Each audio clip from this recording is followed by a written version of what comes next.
Sooner we start, sooner we finish.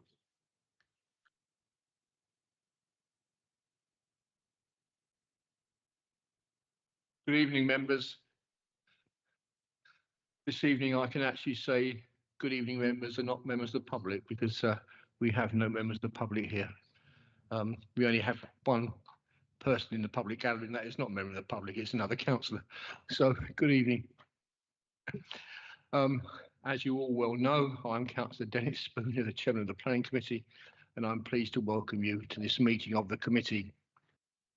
May I take this opportunity to advise you that if the fire alarm does sound, please remain seated, and members of the Democratic Services team will assess the situation and give further instructions on the evacuation of the building if necessary. Tonight's proceedings will be webcast by the council, but if anyone else is intending to record these proceedings, can you please let me know?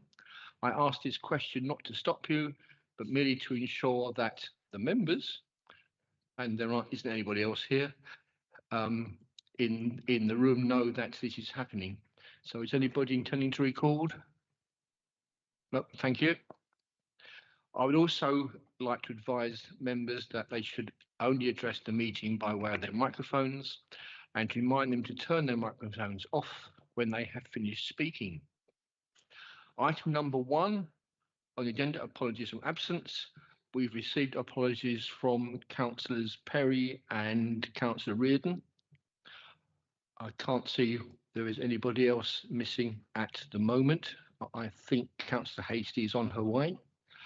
Are there any substitute members? I think we have Councillor Springett. Councillor Springett for Councillor Perry. And I believe that Councillor Hastie, when she arrives, will be representing Councillor Reardon.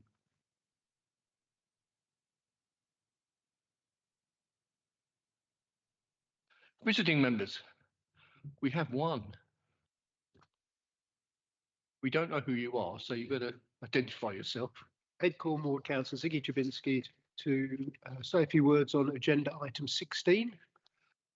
Thank you, Councillor Jabinski.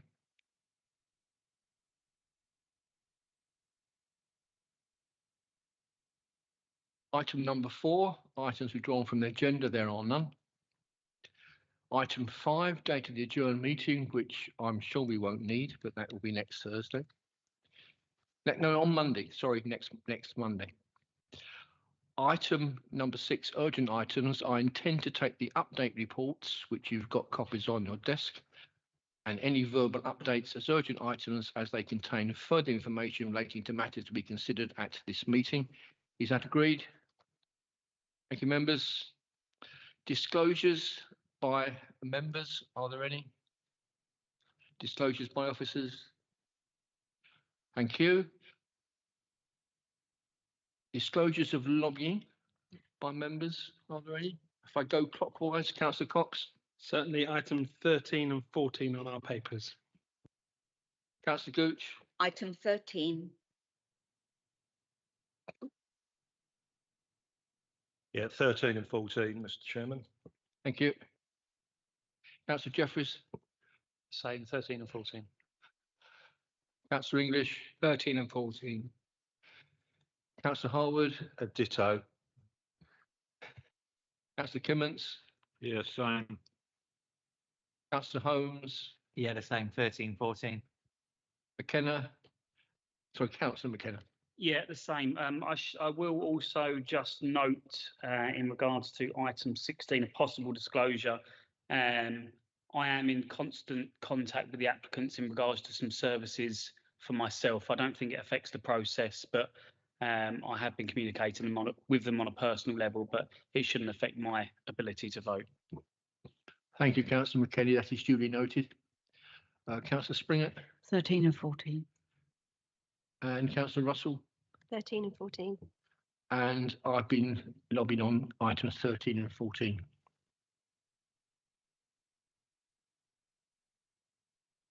Item number 9.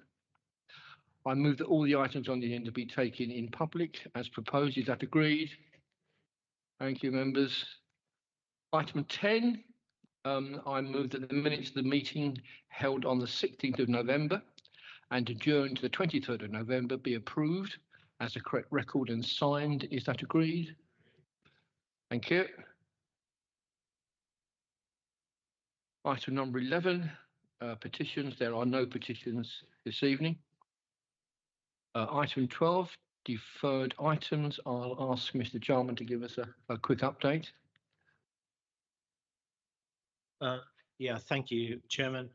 On the first one, Chickenden Lane, we have received further information. However, we still await information on what I call the indirect impact of more hard standing on the amount of water going to the tree roots. So we've specifically asked for how the drainage, if you like, would be affected. And secondly, on the Marden Sports Club, we await further information. Thanks. Thank you, Mr. Jarman. We now move on to item 60, which is the first application on the agenda for this evening. Can I ask if any member wishes to speak against the officer's recommendation or to speak on this application? None? In that case, Councillor Swinsky, are you happy to? I'm sure you are. Thank you. In that case, I'll move from the chair that we approve the application as per the order papers. Do I have a seconder? Is that agreed? Seconded by Councillor English. All votes in favour? Thank you, members. That deals with that. Thank you for coming along.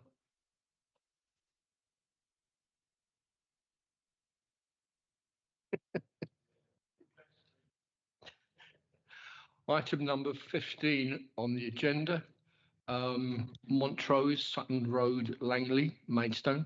I'll call upon Jo Russell to introduce the item to us, please. Thank you. She's with us online. Thank you. Can you hear me okay?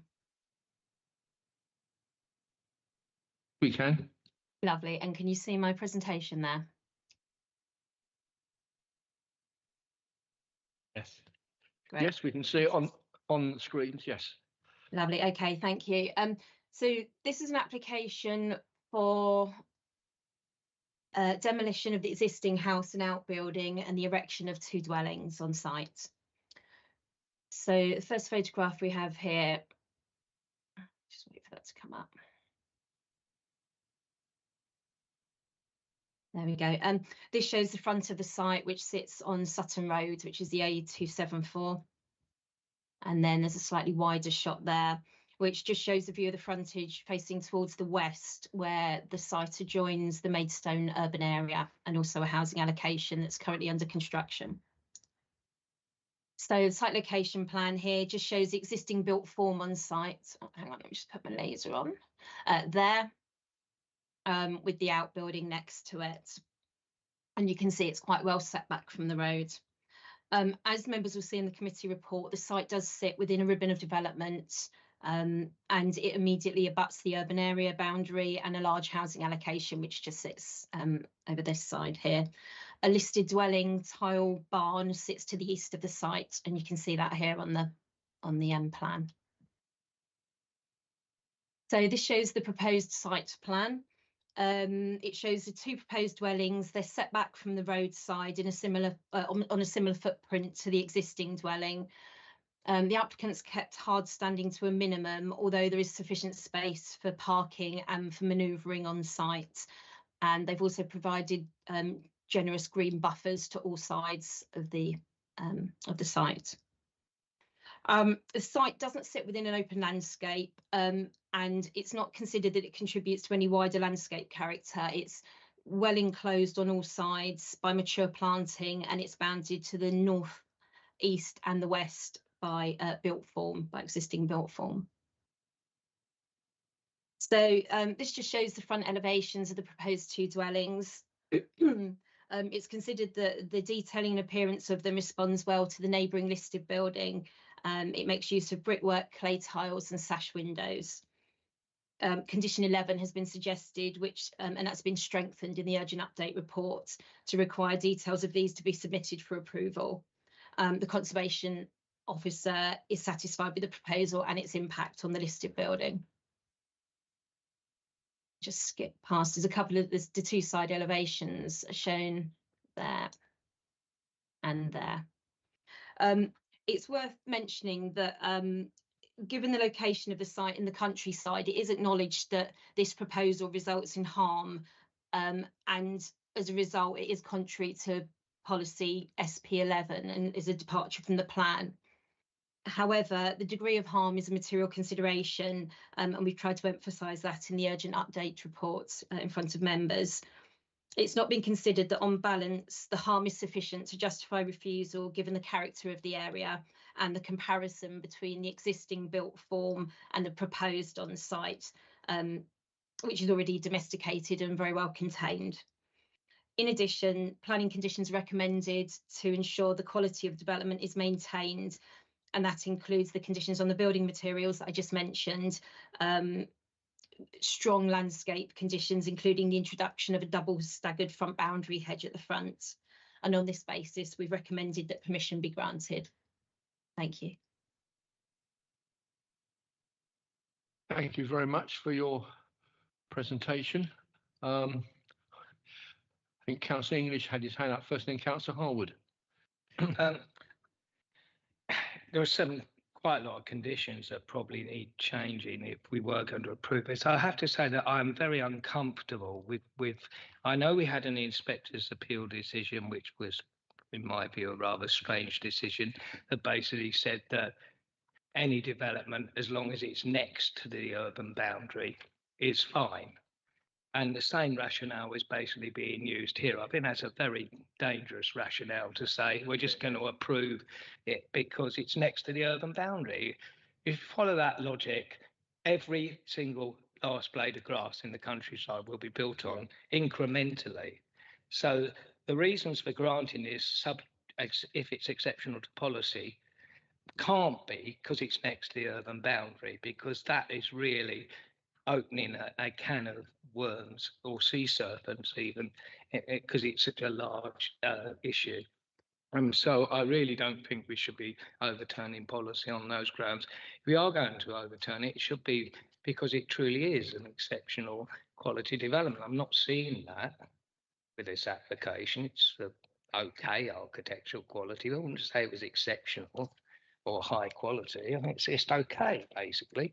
And in terms of the landscaping, biodiversity issues, I don't renewable energy issues, I don't think they've been addressed. And if we in this report, so if we were going to approve it, all those conditions need to be added, and we need to take out the justification that says it's fine because it's next to the urban boundary. Thank you, Councillor English. Councillor Harwood. Thank you, Chairman. This committee, week after week after week, talks about the standard conditions that we require around renewable energy, around integral niches and features for biodiversity in line with the NPPF and the NPPG. And then we see delegated decisions approved without any of those supported conditions that members have made it absolutely clear they expect. There's another report that's come to committee missing any reference to renewables, missing any reference to integral biodiversity features. Frankly, the policy that we hear is perfect in design terms that keep hard standing to a minimum. When if you look at the picture, it's a huge area of car parking in front of the site as is now proposed. We've got two suburban units fronting onto the A274, which is a very kind of mixed and much more traditional with traditional boundaries.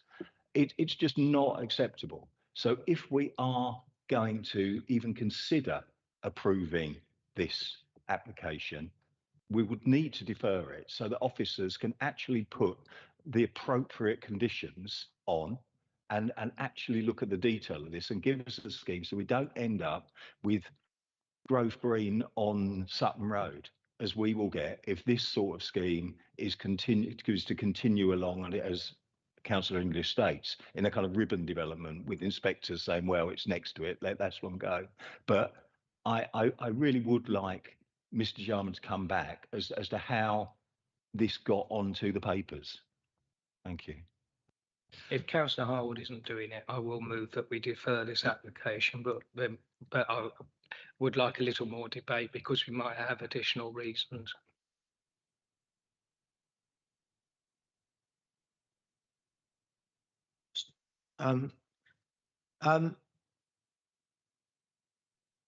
Partly agree with what's been said, hence the urgent update report and the change to the conclusion, which gives a justification. 2 points. I am in agreement because, yeah, clearly you can't just say, oh, it's close to the boundary, because you just have Maidstone just growing and growing and growing, because there'll always be a backdrop viewed from certain angles.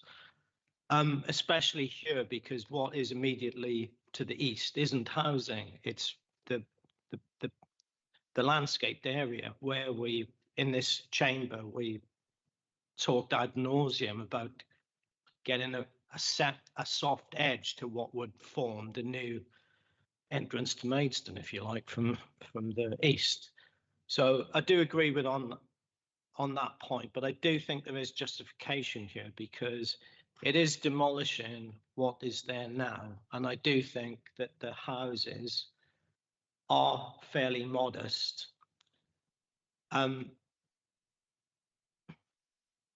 do think it is a sort of cluster of houses. It's not a sort of, myself and the chairman were talking about this. I don't think it's built up enough to be called a substantially built up frontage, the old phrase. However, it is clearly a cluster. And given that it's a fairly modest increase in volume, I don't think significant harm is being caused to the openness of the countryside. However, in terms of making an exception here, because we do have to have rules, I do agree with the councillors on that wholeheartedly. Again, in the urgent update report, we have suggested additional conditions, and there are quite detailed conditions suggested in the actual report. However, if members don't feel that those are adequate enough for an exception to policy, then I'd gladly take it away and look at additional conditions. Thank you, Mr. Jarman. Before I come back to you, Councillor English, can I hear from Councillor Russell and Councillor Springett and Councillor Jeffrey? Councillor Russell. Thank you. I did have my hand up first, but a lot of what I was going to say has been said, so I'm not going to go over it just to hear the sound of my own voice. But yeah, I mean, we draw settlement boundaries for a reason, and I think otherwise you've got the danger that just we keep creeping out, and there's no point in really having a settlement boundary on a spatial plan, is there? So that was, yeah, and everything else that's already been said. Councillor Springett. Thank you. Totally agree with Councillor English. I think the fact it's next to the urban boundary is irrelevant. I think one could argue it's part of a little ribbon of development, and it is an infill within that ribbon. So, and there is an existing building. So I think it's quite finely balanced in that respect. This is just a really minor point. In condition 6, I think we need to take out the word only. It just says the development hereby approved shall not only proceed. So when you're doing your amendments, can we just correct that, because it doesn't quite read correctly? But no, that's my thoughts. It's a finely balanced one, but I think on balance, being in that ribbon, I think it would be more acceptable. Thank you. Thank you, Councillor Springett. I'm trying to agree with you. It's very, very finely balanced. Councillor Jeffrey, and then Councillor Harwood. Yeah, just briefly, I absolutely support the deferment. Just to also wanted to point out for condition 5A, 1% biodiversity net gain doesn't seem very much. Are you sure there's not a zero missing after that? Perhaps that could be sorted, and perhaps even a higher figure as we're going for something exceptional potentially in terms of condition. So maybe a 20 or 30%, please. Thank you. I think that's sorry. Yeah, sorry, apologies. It should be 20% as per the draft policy. Right, Councillor Harwood. Thank you, Chairman. I think, I don't know if Mr. Jam has picked this up appropriately. My concern is that the cluster of buildings on the frontage there are of different ages and different sizes, whereas what we're introducing are two identical units next to each other, which are jarring with the rhythm of development in the area.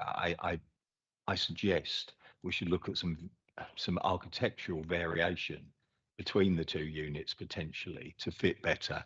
But I would like an answer on why the renewables condition is not featured, nor the condition on biodiversity that we usually have. There's some kind of references to, I don't know what it is, references to badgers and things, but it's not the condition that demands that certain things are done. And I mean, for example, a number of trees are being cut down. Are we going to retain the cordwood somewhere? Because currently it just looks to me, from looking at landscaping scheme, like a lot of tarmac or tiles, some grass around the edge with a couple of lollipop trees in it. Whereas what you've currently got is quite a mature garden, which when you're driving along that section of the A274, it is not a hard urban edge. It's a very soft edge in terms of development, and because it is opposite a junction as well, it's even more important that it retains the softness. I see this as looking stark and very modern, and it will have a negative impact on the street scene. So I'd appreciate it if we are going to defer, that we can just kind of consider the landscape character of that section of the A274 corridor in all terms, in terms of the built development and the landscape treatment. Thank you. Mr. Jarman. Yes, that when we come back on this, yeah, that information will be before you. I would, however, say, to my mind, one needs a lot more houses to build up an argument that this is the prevailing character. I think there's just 4 houses in this cluster, so I think it's too small a number for it to have its own defining character. You know, in clusters, I expect randomness, for want of a better term.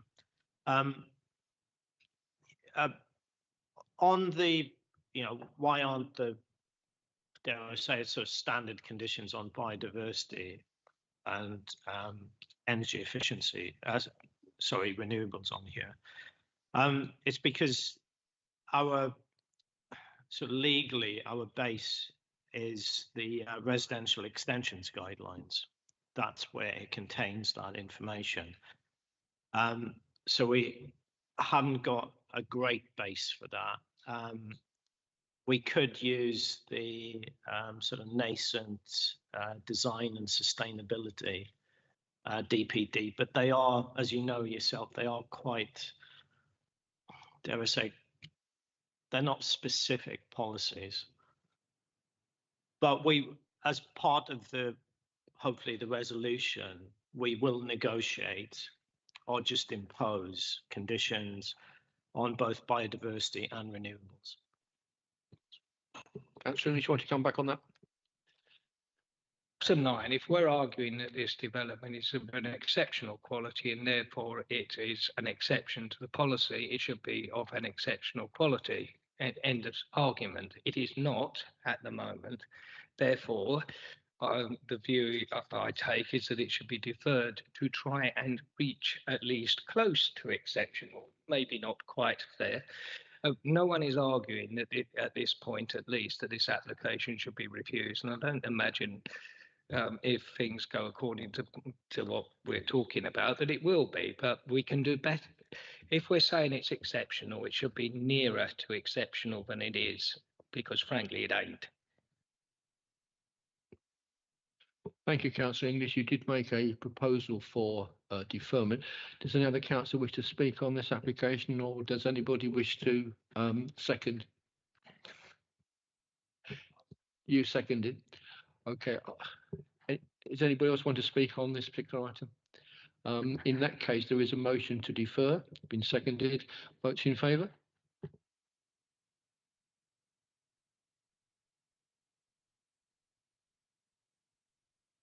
Thank you. Votes against? Abstentions? I know you're, I know. Okay, that is then deferred. Thank you very much. Welcome, Councillor Hastie. Nice to see you. Can I ask if you have any declarations or have you been lobbied? It doesn't matter now about item, we just considered. Yes, apologies for being late. I've been lobbied on 13 and 14. Thank you.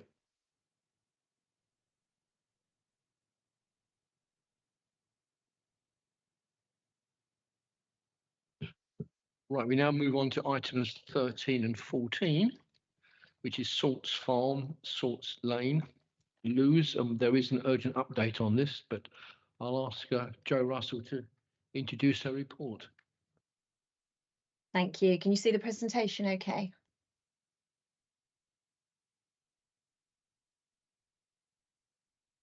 Yep, we can hear you. Great. Okay, you can see the presentation.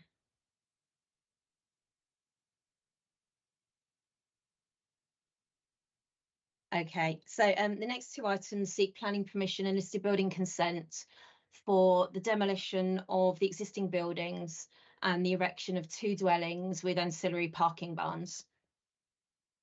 The application site sits within the countryside in the Lewes Valley Conservation Area. To the south of the site, there are a group of buildings that includes two grade listed buildings and a non-designated heritage asset. The site is bounded on three sides by residential uses and on the other by a road with some ancient woodland. As detailed in the officer report, there's quite a long history to this site, including a prior approval for the conversion of the two existing buildings into two dwellings. And there's also been a refusal of planning permission for three dwellings. Although the refusal that was made was for a poor quality scheme in terms of its appearance, it did accept the principle of the development of the site, pretty much based on the prior approval. So we've got some photographs here to show what's dotted around the site. So you can see there's pretty poor quality modern agricultural buildings on site. They don't have any architectural merit or quality themselves, and the ground itself is laid to hard standing, although it's not necessarily clear here. A lot of it's sort of hard standing where moss and grass have come through. So that's what we're looking at in terms of the site. So site location plan here. This shows how the site is initially accessed. Sorry, let me just get the laser up. Initially accessed here from Linton Road and then up along an access track. You can see here the residential dwelling, the existing one, to the west, and the group of listed buildings that I referred to here to the south. The site originally would have formed part of the wider Salts Place farmstead, and it's considered these buildings here that are on the application site were added in the 20th century. So here's the existing site plan, and you can see the existing buildings here and here are spread out across the site. This was the Dutch barn style modern building here, and this is a cold store, and it sits adjacent to a listed barn here. So this is the proposed site plan. You can see here the two dwellings there and the two car barns there and there. Hard landscaping is kept to a minimum here.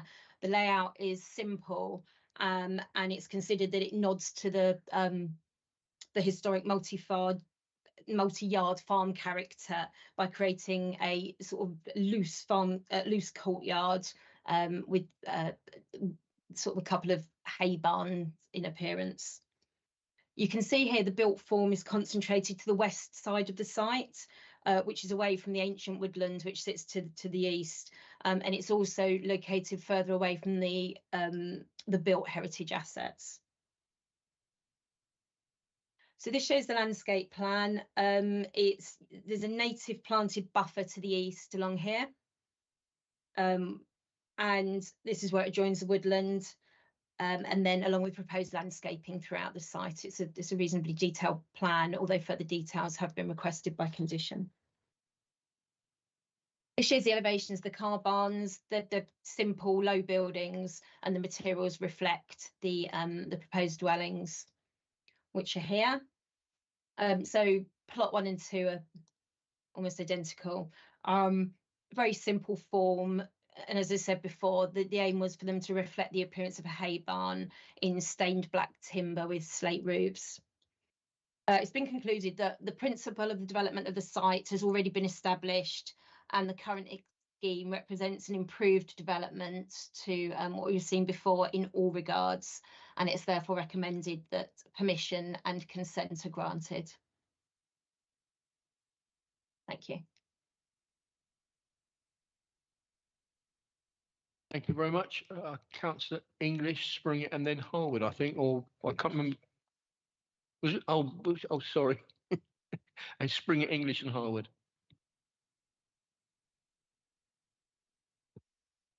We do have a public speaker. Sorry, I've missed this out. Mr. Durr for the applicants. Would you like to come forward and speak to the committee you have requested to speak? Thank you, sir. I don't know whether you've been here before, but if you press the middle button on your microphone on the base.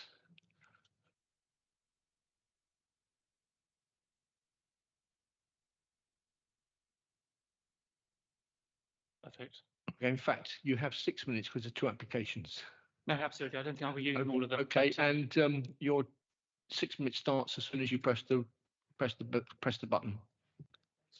You have already pressed it. Yeah, all right, fantastic. Right, thank you very much. Good evening, Chairman and councillors. My name is Patrick Durr, and I am the planning agent for these applications. As both the applications for building consent and for planning are interlinked, I'll discuss both of them concurrently. I'm hopeful that the committee report succinctly explains the proposed benefits and planning policy support for this application, and therefore I'll try and explain a little about how we got to this point. Salt Farm is a former agricultural property located to the east of Luce Village Centre and is within the Luce Neighbourhood Plan urban area. To the north of the site is the Luce Valley Care Home, whilst to the south is the Oast House and the Oast House Barn. Both these are dwellings. To the east is a protected woodland, and to the west is a high fir tree hedge of the neighbouring property, bungalow as mentioned. The site is well screened to mid and long distance views. During the 20th century, the holding was an intensive pig and fruit farm. However, today a Dutch barn and cold store remain with surrounding hard standing, neither are listed or heritage assets. In 2019, planning permission was granted for the conversion of the buildings to 2 dwellings, but as these structures were never designed to be converted, it did not leave the best layout for the site or surroundings. The applicant purchased the site in 2021 and began exploring alternative improved developments for the site. Unfortunately, as we've heard, these were unsuitable. However, we were instructed in summer 2023 and we decided to begin afresh. In October 2023, we held a pre-application meeting with the council, planning and conservation officers to discuss optimal use of the land and more vernacular new build house types. We undertook significant heritage research, including instructing a whole day of the county council archivist to search for all available records. This allowed us to fully understand the significance of the site and surrounding heritage assets. Although not of great help, I can tell you who farmed the land in 1842. The council was supportive of our new heritage-led approach and appreciated the landscape improvements too. However, the scheme was not perfect and it required changing to the house designs and locations. As such, we amended the scheme and proposed 2 new options as a second pre-application in March 2023, again with comments from both the planning and conservation officers. Both designs this time were for 2 houses to the west of the site with gardens to the rear and wildwood landscape to the buffer to the east, as we see. The main difference between the 2 was that one was for 2 threshing barn types and one for the 2 Kentish barn types. The council preferred the Kentish barns and therefore we progressed with this design, as you see. The current application moves the built form to the west of the site and away from both the listed building and the ancient woodland to the east. It forms a half-closed farmyard as per the South East Heritage Design Guide. The houses and carports reflect agricultural type conversions with limited gardens and new native landscaping to the north, east and south. Importantly, the current application sees a reduction in built volume across the site in comparison to both the existing situation and previously approved scheme. It also reduces hard standing and greatly increases landscape and biodiversity areas. It truly is a better alternative. Naturally, the nearest neighbour at the Oast House has been part of this journey from the beginning and is supportive of the scheme. I believe they were hoping to attend this evening to confirm the support, but unfortunately they were double booked. By proposing new build dwellings, it allows us to demolish and remove the existing cold store. This is to the southeast of the site and tightly abuts the Grade 2 listed barn owned by the Oast House. The listed barn was converted in 2020. However, the conversion works could not clad the rear elevation of the cold store because it's too close. It's literally about 3 inches apart.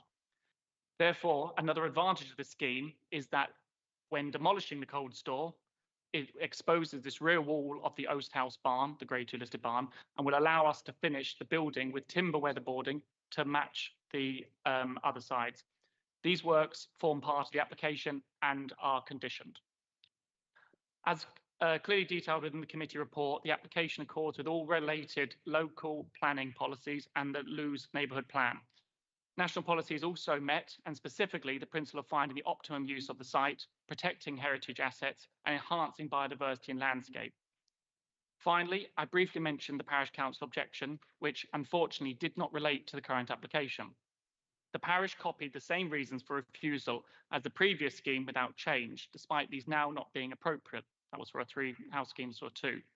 For example, the previous scheme did not include an ecology report or heritage statement, which were reasons for the refusal. Yet our current application provided both of these and is now in turn supported by the Kent County Council Ecology Department and the Council's Conservation Officer. Additionally, the parish raised the issue of highway access. It stated that a nearby house at number 51 had been refused a dwelling on highway grounds. However, this was not the case, as number 51 was supported on highway grounds, but refused for other reasons completely separate. I think it was designed, to be honest. I highlight the Salts Farm was previously approved 2 dwellings in 2019, and therefore this application proposes no greater than before.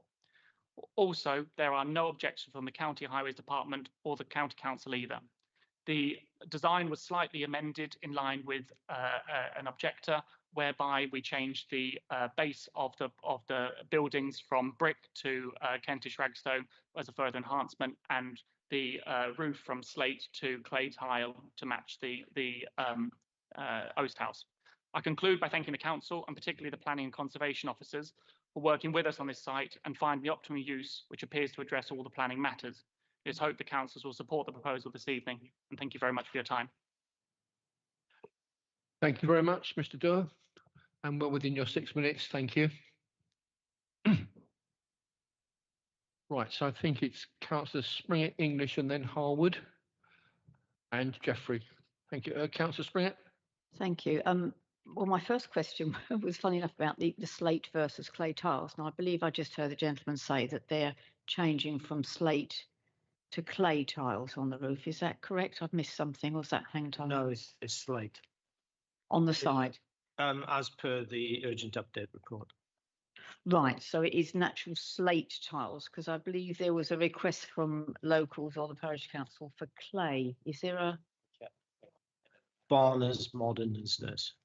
Right, okay, so that answers that question. Thank you. Secondly, it was interesting to hear the planning officer say that the hard landscaping has been kept to a minimum, and the gentleman just spoke said we're reducing the amount of hard standing. Is there any way we can apply any form of condition that says thou shalt not concrete over thy back garden in its entirety to make a very big patio? Yes, there is, yeah. Just take away permitted development rights. Okay, fine, thank you, because it's great to have this presented to us, but then we don't know that a future occupant might want to come in and dare I mention that word, astroturf. Thank you. So that's the second question. And the final question was, the access is really awkward, and there have been concerns raised about the access. Part of it, I believe, is a public right of way. would it be worth consideration of a construction management plan to look at how the interrelation between rather large builders' vehicles and pedestrians is managed? You know, for example, if two meet in the middle, someone's got to reverse. Now, if we're mixing a reversing builder's lorry with pedestrians, I'm a little concerned whether we should perhaps have a bit of a think about the practicalities of the build. Thank you. Sorry to keep coming back. I think yes, I think that would be sensible given the narrow width of the road. Right, thank you, Councillor. Councillor English, then Councillor Harwood. Councillor Harwood. Yes, well, it's a convoluted process by which we got here, and basically it seems that if you can put up a couple of dodgy agricultural buildings and keep them there for a while, you can get away with almost anything. This is in quite a sensitive location, so if it's going to be approved, it needs to be handled rather sensitively. Point one, I'm not really keen on any large degree of hard standing in the Lewes Valley, given the issues that you get with surface water runoff in Source Lane already. So why does it have to be hard standing? Can't it be at least semi-permeable? And so that's point one. Point two. Sorry, did you cover that? The answer is yes. Point two, in terms of the biodiversity, and maybe I'm wrong, but I don't see a percentage of the target there. It's just biodiversity improvements. You know, we're a little more specific. Point three, again, there's nothing on renewables at all. So and the reasons I'm saying that is because if we are going to do this, it really has to be quite good, because this is a really sensitive landscape location. Can't just do the bog standard, what you do in a normal suburban road. Surely we can condition that and add it into the conditions or beef up the conditions to cover those items. I would point out, though, I drove up here this afternoon, and I think I don't know what it was like years ago, but this is as suburban as it gets. There is a long Portuguese laurel hedge on the left-hand side. I didn't see any native planting. I saw one comment on it, but from the access way that Councillor Springett was talking about, you cannot see these buildings at all. What I did see, and I do think it is pertinent here, is that I think about 3 years ago, 9 houses behind number 59, Linton Hill, were permitted, and they were completely in the open countryside. So I know it shouldn't go straight to appeal, but I really do think there needs to be some consistency. I do agree with you, Councillor English, on what farmers can get away with. Not that there's been a farmer here for centuries, I wouldn't have thought. But those are the rules. The government has decided to allow the conversion of very large what were agricultural buildings. So this time they have got an actual fallback position. All I'm saying is, and I'm not saying refuse it, Mr. Jarman, because I'm aware of all those factors. I'm just saying that if we're making an argument, and it does refer many times in the report to the location, conservation area, landscape policies, that we should aim for good quality design. And that's why I made those 3 suggestions instead of saying we should refuse it. In agreement, thank you. Right, Councillor Harwood and then Councillor Jeffrey. Thank you, Chairman. I think the principle is wrong, because this is open countryside effectively. We talked about creeping urbanisation, which is occurring at this end of the Lewes Valley. I think that 2 modern houses will exacerbate that trend, and what is a dark section of the Lewes Valley here in front of the ancient woodland will suddenly be lit up like a Christmas tree by 2 large houses and all of its paraphernalia that will go with it. However, I understand that the ridiculous policy of basically allowing at-cost barns and so on to be converted into housing, so you get not only housing in the open countryside, but it's ugly housing. However, there's someone lobbied someone, and that is now nationally in the national planning policy framework. However, what I am concerned about is the quality point around the fact that if this is contrary to SB 17, we can,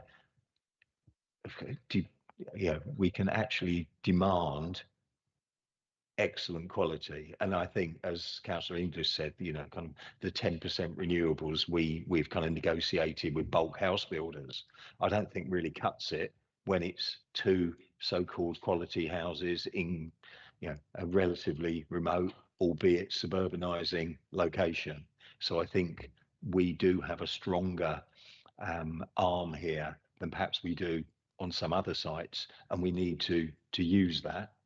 So that's the one concern that I did have, and the other point is around the interface with the woodland and the landscaping, and just ensuring that we've got that right.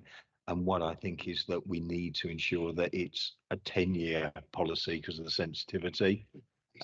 Because if it's 5 years, 5 years isn't very long, and it disappears. And the point that Councillor Springett raised, it just turns into additional car parking or a outdoor jacuzzi or something is built on it. We just lose the landscaping, and 10 years just gives it a little bit of chance to actually grow into something half decent.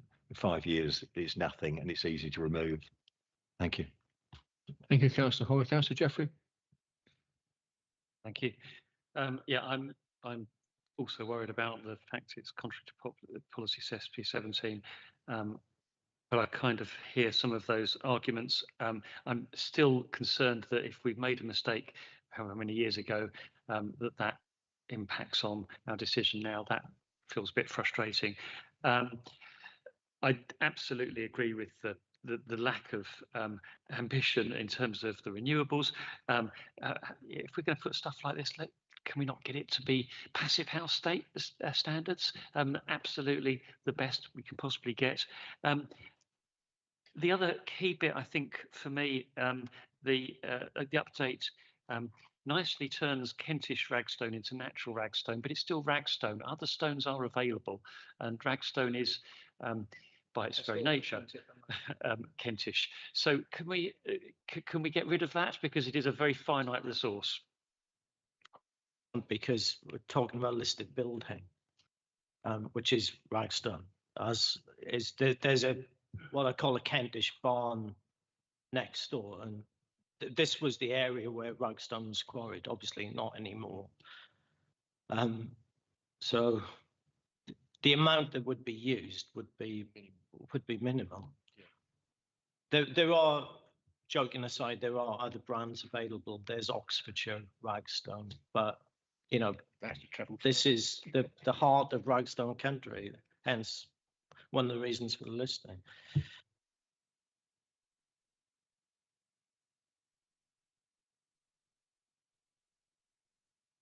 Right, Councillor Russell. Forgive me for using a farm analogy, but I think we're kind of trying to shut the stable door here after the horse has bolted. So they've got permission to demolish these buildings and build 2 residential dwellings. They've submitted all the details for turning, parking, electric charging, external lighting, ecology. They've all been approved. So, and then they seem to have worked with the planning officers to design a better scheme. And I think that should be applauded in a way, that they've worked and they've, moved it to the west. They've got more open space to the right. And I think we should look at it like that. And also, I mean, out of all the villages, Lewes is ragstone. It's ragstone everywhere in Lewes. So I don't mind you not calling it Kentish ragstone, but it is fundamentally one of the homes of ragstone. So that is the local vernacular. But yeah, and I think, they've made efforts to make them look like farm barns. They do look like barns. There's a lot of traditional agricultural barns that have then been converted into dwellings that look exactly like this. So I think that is in keeping. And I do think we have to be mindful of the back garden development that's occurred just further down the road. for a greater number of houses. So that's just my comments. Thank you for that. So Councillor English, want to come back? Other than the previous conversion, nothing's been approved. The officer's recommendations. What we're discussing now is whether or not we feel the conditions are appropriate. Seem to be moving to either approving subject to beefed up conditions or even perhaps deferring so further a better scheme could be worked up. But And what I was suggesting is that we do approve with a change of the hard standing to a semi-permeable surface, inserting a biodiversity target of a suitable ambition, I'd say 20%, sorting out the interface with the woodland as Tony has referred to, and the renewable condition, and then we approve it. And that's made what I think is an unacceptable application to an acceptable one, which is what conditions are for. Are you happy to propose that? Yes, I am proposing. Okay, and go ahead, second. Subject to Mr. Jarman coming back on the details. Sorry, just that's fine. Just a point of detail. Could I just be clear on the interface with the ancient woodland? What? Yeah, I think the concern here is that the landscaping seeks to soften the impact, particularly from lighting. And so it's that, well, as you look to the north, you've got the wood sweeping around. That edge needs to be softened because currently the landscape buffer is all orientated almost parallel with the wood away from it. It needs to wrap round, if that makes sense. Thank you, Councillor Hubbard. I have Councillor Hastie and then Councillor Springett, and then we'll summarise the amended conditions that we would want to apply. Councillor Hastie? Oh, I just wanted to second Councillor English. I don't have anything else to add. It's already been said.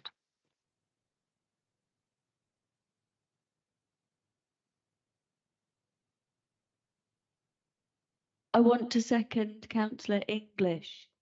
Thank you.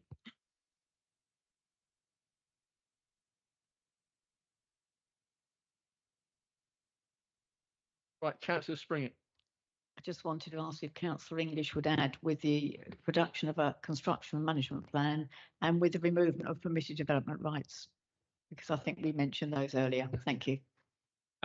Yes, no problem.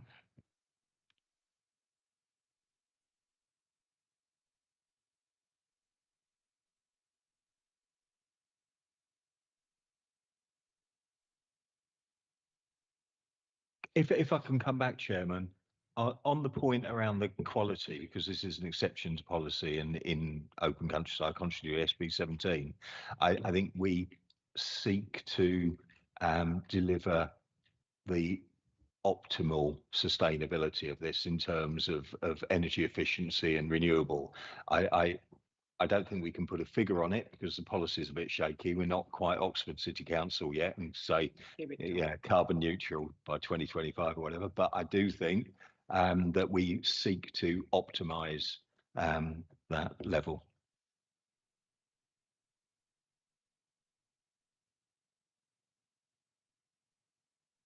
Right. And you've got that all written down. Yes. Yes. Okay. Right. Well, you've done it together. Right. Fine. So motion has been put forward and seconded. Votes in favour.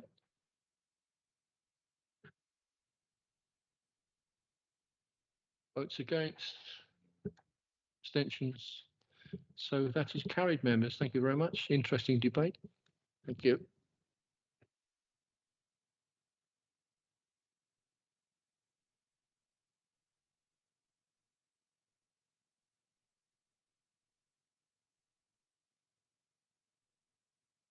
That now just leaves us with the item 17 on the agenda, the appeals. If you looked at them, there's been 4 dismissals, 4 allowed. It's 4 allowed, 4 dismissed. So, Mr. John would like to make some comments.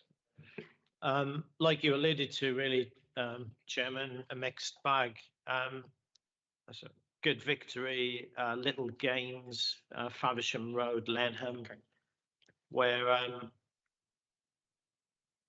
houses were proposed within the AONB, and the sort of argument the appellant used was it's a brownfield site, therefore do what you want kind of thing.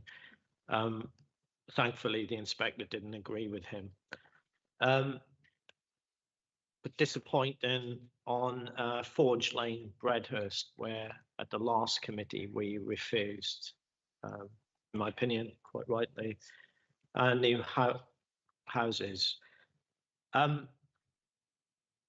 As I said at the last committee, which again Ryan reminded me of earlier today, what I would like to do is use an adjourned meeting date, probably in February, to have a good discussion about our favourite policy, SP17, and where we go in the future.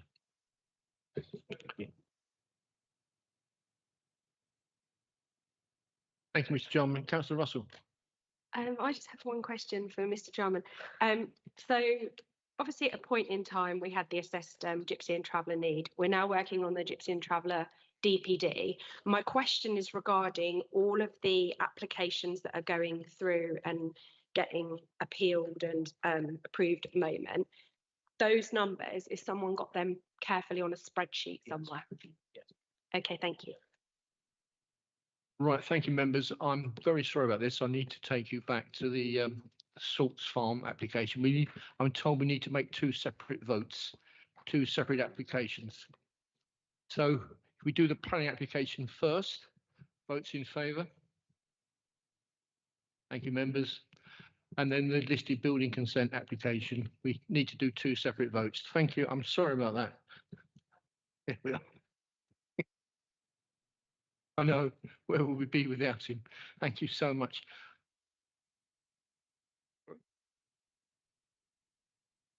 Okay. Mr. Jarman, you want?